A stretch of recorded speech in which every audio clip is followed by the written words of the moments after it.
지출 내역 1월 클릭, 2월 클릭, 클릭할 때마다 해당 월의 데이터가 리스트에 나타나죠. 헬스를 사랑하는 남자. 안녕하세요, 엑사람입니다. 자, 이번 강의는 유저폼에서 사용하는 컨트롤들 중에 리스트 박스라는 도구가 있는데요. 이 리스트 박스 안에 데이터를 넣는 방법을 배울 거예요. 리스트 박스에 데이터 리스트를 넣는 방법은 굉장히 많아요. 그런데 여러분들은 이걸 다 배울 필요는 없어요. 배운다고 해서 다 외울 수도 없어요. 꼭 필요한 것만 배우면 됩니다.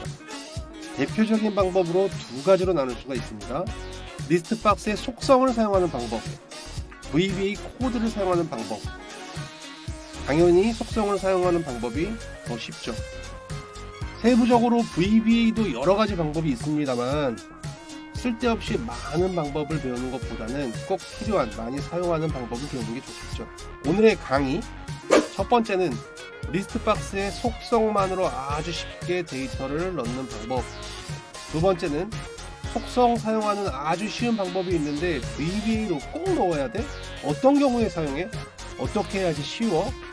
를 주제로 강의해 보도록 하겠습니다. 그럼 바로 시작하겠습니다. 자, 화면 왼쪽에 보이는 이 표의 리스트를 화면 오른쪽에 보이는 지출 정리라고 하는 유저폼 안에 네모난 하얀 박스가 있죠. 요거를 우리가 리스트 박스라고 해요.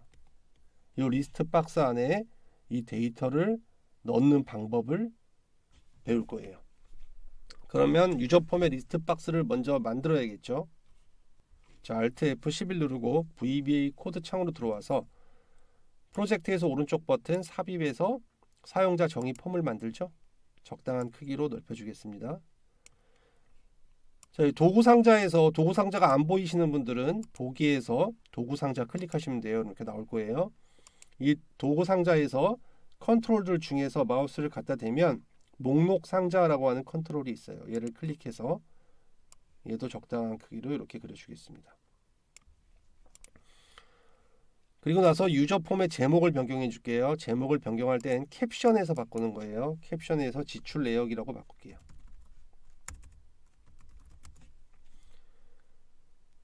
그 다음 유저 폼 안에 있는 리스트를 클릭한 다음에 범위를 넣어야 되는데요. 범위를 먼저 확인해 보겠습니다. 범위는 데이터의 범위만 따질게요. B5셀부터 F24셀까지예요. B5셀부터 F24셀.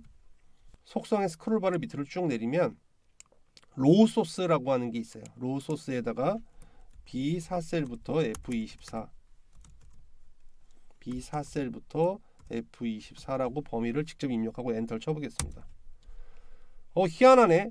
나는 분명히 정확한 범위를 쳤는데 필드가 하나밖에 안 들어왔어. 자, 스크롤바를 위로 쭉 올리면 컬럼 카운트라고 하는 게 있어요. 컬럼 카운트가 몇 개의 컬럼을 표시할 것이냐 이거거든요. 5개니까 5라고 하고 엔터 치겠습니다.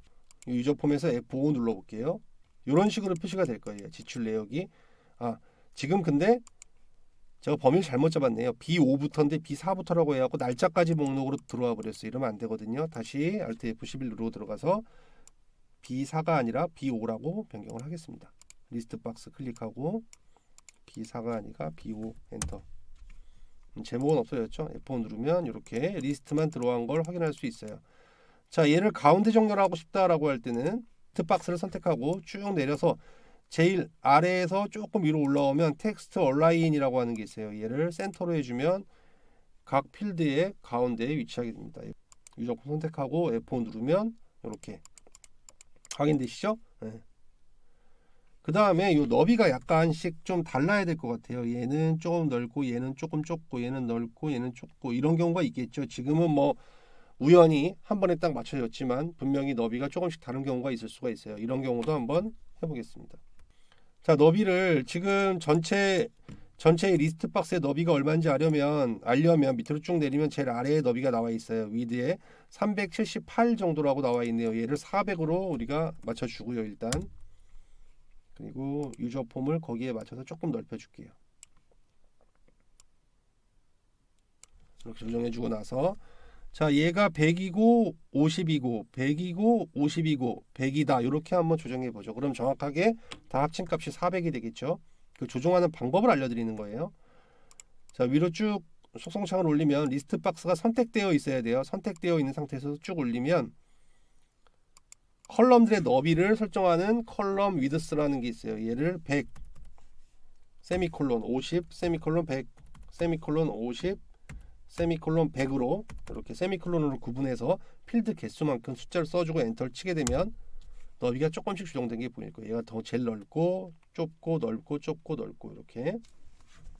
자, 마지막으로 자, F5 눌러보면 이 윗부분에 아까 필드 제목을 잡았었죠. 근데 제목은 리스트가 아니기 때문에 얘가 클릭이 되면 안 되는데 리스트로 들어와 버리면 클릭이 돼 버리죠. 그래서 제목을 따로 잡는 방법이 있어요. 아주 간단해요. 소송창에서는 마찬가지 리스트 박스가 선택되어 있는 상태에서 컬럼 헤드스라고 하는 곳에 컬럼 대가리를 표시할 거냐 이거죠. 그곳에 true로 해주면 이렇게 컬럼 제목이 들어옵니다. F5 한번 눌러볼게요. 이런 식으로. 얘는 선택이 안 되죠. 이게 맞는 거죠. 이 아래부터 선택이 되고. 이렇게 해서 첫 번째 방법인 속성을 사용하여 쉽게 입력하는 방법을 배웠는데요. 속성 중에서도 더 중요한 부분이 또 있어요. 뭐냐면 이 데이터가 늘어날 수가 있을 거잖아요. 아래로. 그렇죠? 아래로 늘어날 수가 있는데 이런 경우는 어떻게 하느냐? 예전 시간에 배웠던 게 있어요. 뭐냐면 오프셋이라는 걸 배웠죠. 오프셋으로 예를 들어서 의미 없는 데이터를 밑으로 좀 더 복사를 할게요. 이렇게 데이터가 늘어났을 때 유저 폼에 F5 버튼 눌러보면 반영이 안 돼 있죠. 왜 반영이 안 돼 있을까요? 요 로우 소스 B5부터 B24라고 하드 코딩으로 들어가 있기 때문에 시트에 실제 데이터가 변경이 돼도 이 리스트 박스에 반영이 되지가 않아요. 그렇기 때문에 이름 정의를 해줄 수가 있어요. 동적 이름 정의. 동적 이름 정의는 이 전 강의에서 많이 했었는데 또 한번 설명을 드릴게요. 시트의 데이터가 더 줄어들고 더 많아질 때마다 자동으로 범위를 잡아주는 걸 동적 범위라고 해요. 얘는 오프셋 함수를 사용했죠. 오프셋 함수 설명은 이 전 강의 확인하시면 나옵니다. 자, 오프셋으로 범위를 한번 동적 범위를 잡아볼게요. 이름 관리자 클릭하시고 새로 만들게 들어가서 리스트라는 이름으로 해줄게요. 리스트라는 이름으로 오프셋으로 동적 범위를 잡겠습니다. 는 오프셋. 나는 지금부터 리스트가 바뀌는 범위를 자동으로 잡을 거야. 오프셋으로. 자, B4셀 한번 클릭해주고 B4셀부터 1행 0열을 이동하고 카운터 가로 열고 개수죠. B열의 전체 데이터의 셀의 개수 빼기 1을 해주고요. 그 다음에 열 개수 5개 5라고 하고 가로 닫고 엔터를 쳐보겠습니다. 그리고 닫기를 눌러보죠. 자, 여기다 한번 써볼까요? 리스트. 자, 범위 잡히는 게 확인되나요? 범위를 조금 줄여볼게요. 얘를 아까 다시 이 범위를 지우고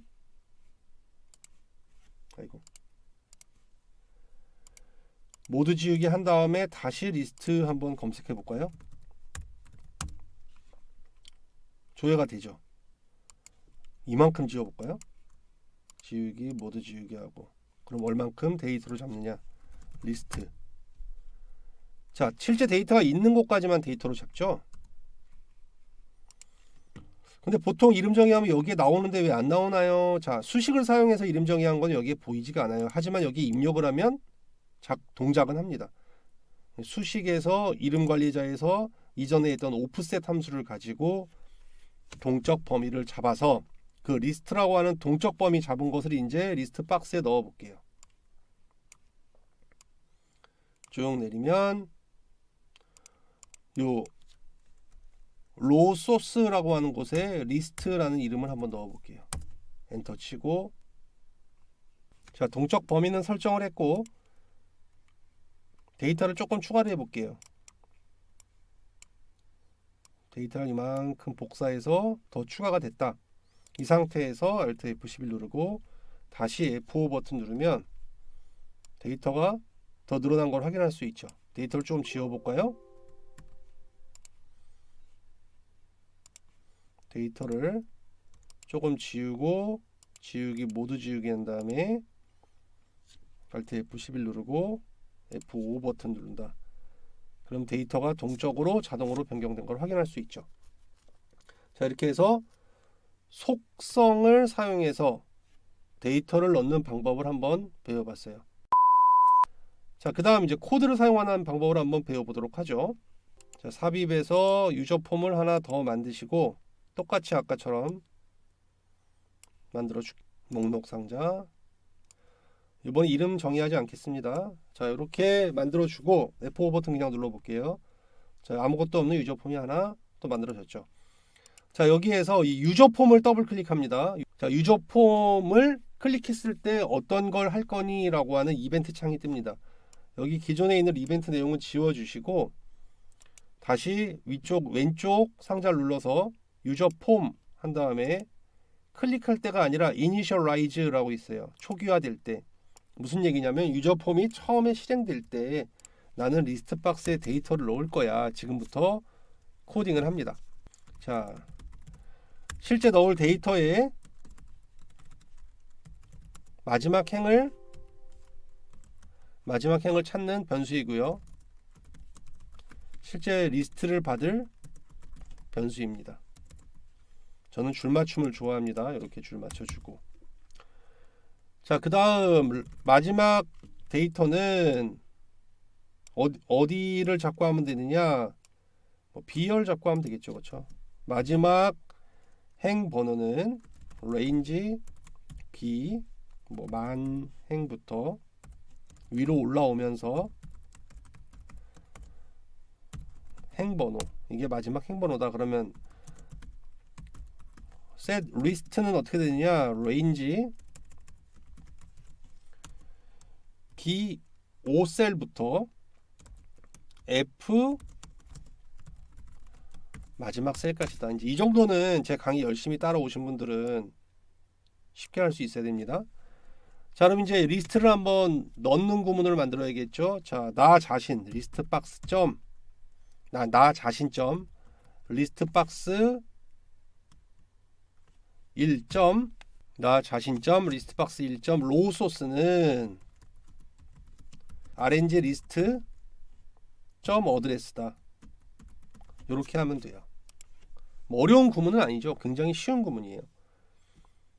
그래서 동적으로 잡은 범위, 얘가 오프셋이랑 똑같은 역할을 하는 거죠. 동적으로 잡은 범위를 유저 폼의 리스트 박스에 로우 소스로 넣겠다라는 구문입니다.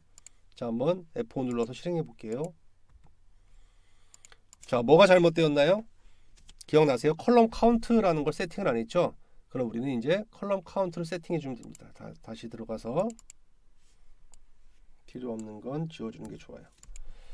자, 미점 리스트 박스 1점 컬럼 카운트는 몇이에요? 5잖아요. 네.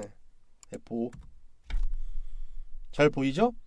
자, 여기서 하나 힌트를 얻을 수 있어야 돼요. 뭘 얻을 수 있어야 되냐면 유저 폼 안에 리스트 박스에 뭔가를 설정할 때 사용된 구문이 속성에 있는 이 구문들이구나 라는 걸 알면 여러분들이 쉽게 여러 방법으로 많이 응용이 가능한 거예요.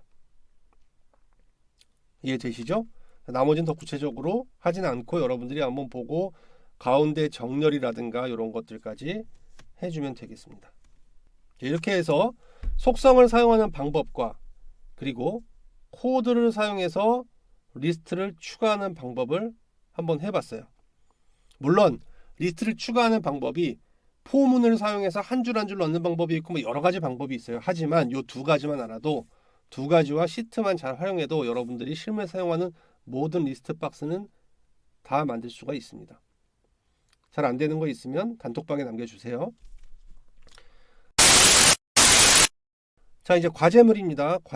과제물은 자, 요런 걸 만들어야 돼요. 여러분들이 설명을 드리면 자, 범위가 1월 데이터가 있고 2월 데이터가 있어요. 1월과 2월 데이터가 있는데 유저 폼을 하나 만들어서 리스트 박스를 그 안에 넣고 화면에 보이는 것처럼 아직 배우지 않았지만 1월과 2월이라고 하는 라디오 버튼을 만들 거예요. 그래서 요 버튼을 클릭할 때마다 1월을 클릭하면 얘가 1위로 들어가고 2월을 클릭하면 이 리스트가 이리로 들어가서 보이게끔 하는 걸 만들 거예요. 설명을 드릴 거니까 잘 들어보세요. 자, 바로 이것 때문에 필요한 거예요. VBA로 범위를 잡아야 하는, VBA로 리스트를 넣어야 하는 이유는 지금 이 상황 때문에 필요한 겁니다.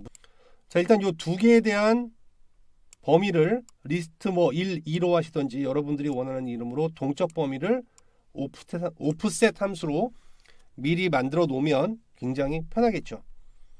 그 다음 요 리스트를 만드는 방법은 Alt F11 누르고 들어가서 기존에 만들어져 있는 리스트에 추가를 한번 해볼게요. 유저 폼에 요 리스트 박스 위에다가 간단해요. 여기 옵션 단추라고 하는 놈을 클릭해서 클릭하시면 돼요. 그 다음에 이 옵션 단추의 이름을 바꿔줄 땐 캡션에서 바꿔도 되지만 한번 누르고 한번 조금 있다 한번 더 누르면 이렇게 커서가 깜빡깜빡거리죠. 여기서 1월 누르고 한번 더 누르면 2월 이렇게 할 수 있겠죠. 크기 조정은 뭐 요 크기 조정 하얀색 버튼 잡고 요렇게 해주시면 되고, 옮기는 거는 클릭해서 테두리 부분 잡고 요렇게 옮겨주시면 돼요. F5 눌러볼까요? 자, 1월, 2월 선택할 수 있는 게 보이죠. 아직 뭐 리스트가 바뀌거나 이런 건 없어요. 그러면 여러분들은 이제 뭘 해야 되느냐, 1월을 클릭했을 때 버튼 클릭했을 때 코드가 뭐겠어요? 1월 리스트가 들어가는 코드, 그 리스트 박스에.